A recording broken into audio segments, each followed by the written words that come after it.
This is Mike Wood.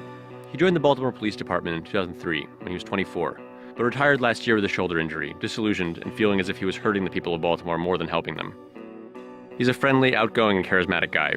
I shouldn't have been surprised, since over the past month, he's gotten a lot of practice at being camera ready. After going on a Twitter rant in which he revealed a series of awful things that he saw his fellow officers do while on the job, he has become the go-to dissident in the law enforcement community for journalists everywhere, an informed critic with an inside view of a culture that has come under unprecedented scrutiny over the past year. For all the talking Mike has done since going public with his stories, I didn't feel like I had a clear understanding of what being a police officer in Baltimore was actually like for him, what the job had demanded, and how the culture of the Thin Blue Line had affected his thinking about the role of cops in the lives of Baltimore's least fortunate, most vulnerable residents. With a notebook full of questions, I headed down there and asked Mike to give me a tour of his old stomping grounds. You just ran a red light. Yeah, it happens. There's nobody here. We drove through his different posts, starting with the Baltimore Police Academy, the place where new recruits go to train before they're sent out into the street. You guys can see what it is. It's a refurbished, abandoned school. It's disgusting on the inside. Like, that's one thing that gets lost a lot, is how the officers are actually treated in Baltimore, and they are not treated good. Like, the Eastern District where I was would have literally sinks hanging off the wall. He told me story after story that would leave anyone dumbfounded and angry. The officer comes around the corner and just boots him in the face as hard as he can. He just turns and just smacks her, like, open. Got out and threw the guy off the bike, picked up the guy's shoes, threw the guy's shoes onto the roof. I had heard about some of this stuff already from Mike's Twitter feed.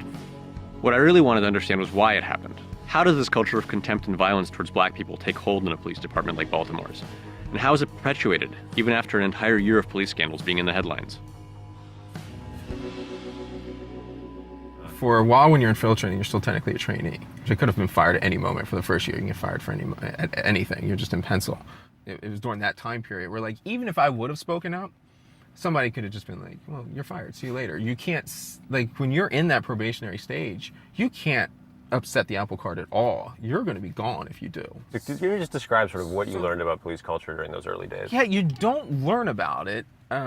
You hear the past stories, and you see when a cop does something wrong, you see the unions and you see the politicians stand up for the officer. You don't see anyone stand up for the citizen. They just become a statistic, a number that you're going after.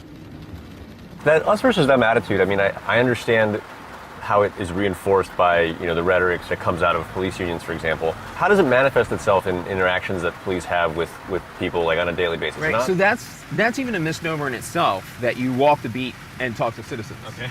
So no one does that.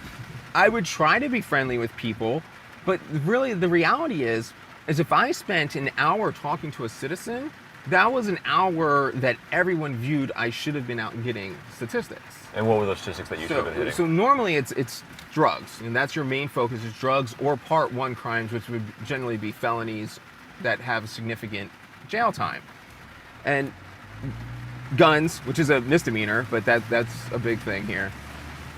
So that's everything. Like there is no walking and talking to the community. That's what you do in policing. You're trying to do what keeps you out of trouble from all of the problems that are internal. Like, I never feared the streets, but I constantly feared other officers.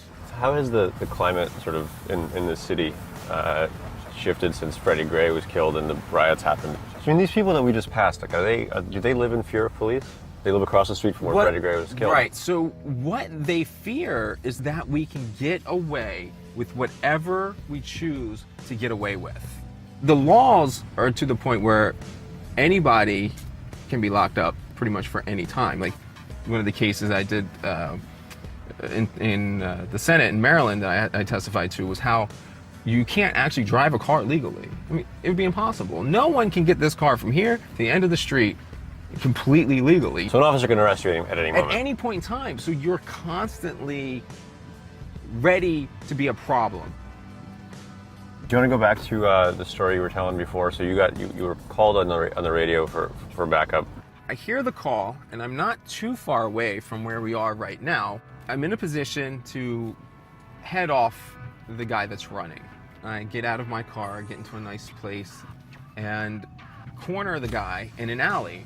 He turns and sees me. We have a little bit of struggle. I put him on, we get on the ground. He gets the handcuffs on. And all in all, this is just like a passively resisting arrest. No cop should ever be upset when a suspect passively resists being taken to jail. That's what you should expect. And I got him down with the handcuffs, and the officer turned the corner to the alley and just kicked him in the face as hard as he could, it seemed to be, because his face swelled up instantly. He had a nice black eye, it was a contusion. Why does he do that? What is the kick for? All right, so I'm guessing, but my guess is that he's pissed off that he lost the foot chase. I mean, would I be pissed off if I lost the foot chase? Yeah, I've lost foot chases. It pisses you off. So, I mean, everyone gets angry in their jobs, right? Yeah, can you imagine if the cashier got mad that she rung up the thing wrong and decided to punch the customer in the face? The key thing to understand, Mike told me, is that in many cases, the officers who treat people like that are doing so because they're afraid. I have always thought that those are the ones that actually cross the line more. It's the ones that are afraid. And that's our standard in policing, is fear.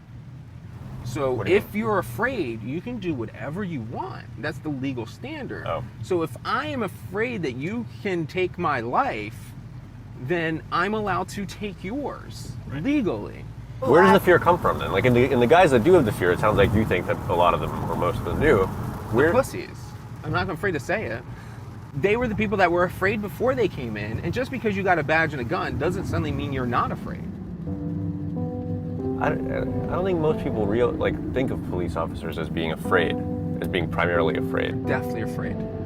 There's cops that won't get out of their car when there's a fight with a guy and another officer.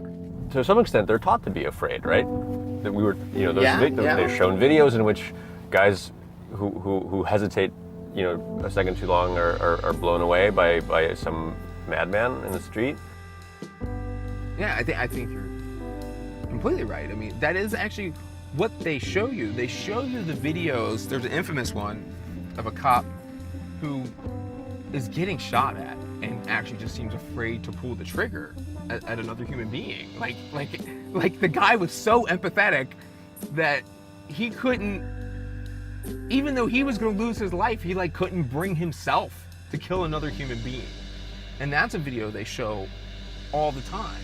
Fear, Mike said, has a nasty tendency to turn into a kind of constant low-level anger. What feels sort of within the bounds of acceptable behavior in Baltimore, at least during the time when you were on the job, to do with your anger? Yeah, I mean, they don't have much of a release.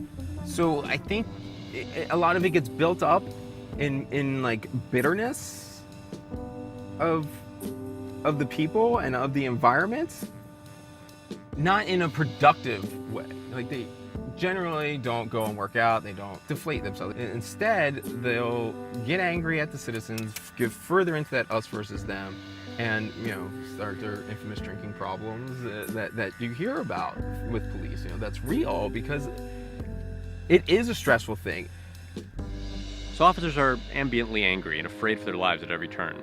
And the people they're supposed to be serving are afraid and defensive about the possibility of being hassled by a surly cop and carted off to jail for no reason.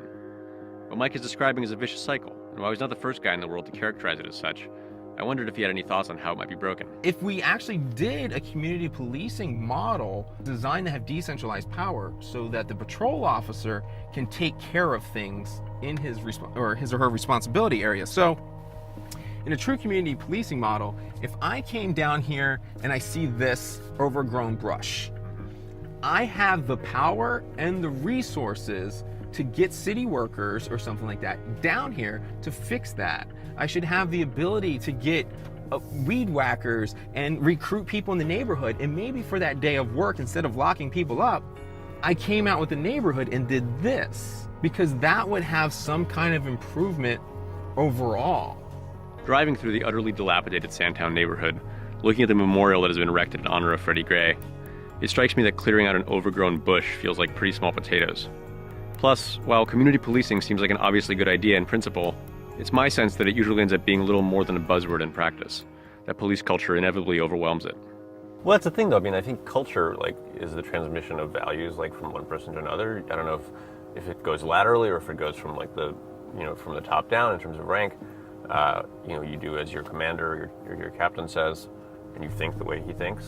But it has to. I mean, I don't know. I mean, that's what I'm asking. Like, is there a path along which change can kind of travel? What we have to do is we have to start thinking about what are we actually doing and what are our goals. So if our goals are to reduce violent crime, we have to change our metrics. So right now our metric is arrest. That's what judges and officers. So who's in charge of these metrics? It's command and it's politicians. So we have to change the metric to crime reduction, to justice, to problem solving. So that would be a continual metric where you would always have something to do, where you would always improve the community, because you should be focused on improving your post, not on locking up many of those people up on your post. Because if you're taking their freedom away, how are you not going to be their enemy? To close out our tour, Mike took me to a part of Baltimore that was very different from everything we'd seen so far. A white neighborhood on the north side of town. It's where he was transferred after about 4 years on the force. He found the contrast astonishing. He also found it difficult to make his numbers because all of a sudden he didn't have anyone to arrest. His solution? Drive 2 blocks away into a part of town where he could easily find young black men. So who would you arrest here? For what? It seems like you need a reason. You were saying earlier that it's arbitrary. But you don't! That's the thing you're not understanding. So like they were in the street. That's it? Enough. That's enough? Yeah, it's jaywalking. Okay, so if they throw a cigarette on the ground, you can do it. And people do those petty arrests. You'll see them. So Freddie Gray being arrested for a spring-loaded pocket knife, you can't tell me that black people carry spring-assisted pocket knives at a greater ratio than white people do. Or even Hispanics, because they're doing the construction sites around here. That's a ridiculous thing to say. Of course we all have I have a spring-assisted pocket knife. Conveniently, legally, there's an exception for police, imagine that. So when you go and you look at the arrest records, what are you gonna see? But the people here are carrying spring-assisted pocket knives at the same ratio as the people up there. So we're not focused on the crime of the spring-assisted pocket knife. We're focused on the crime of being black and poor. Listening to Mike talk, I found it depressingly easy to understand why distrust and hostility flow so freely between the police and the city and the communities they're supposed to be protecting. That us versus them mentality that Mike was talking about earlier, it gets reinforced and sharpened systematically, almost by design, and it poisons every interaction that cops in Baltimore have with the city's residents. Until the police figure out what the people who live here actually need from them, what it would take for officers to start improving people's lives instead of making them harder, sadder, less free, the anger and the fear that Mike Wood saw on the job are just going to persist. We're setting the stage and then going, oh my gosh, look at this stage. Well, yeah, we created it.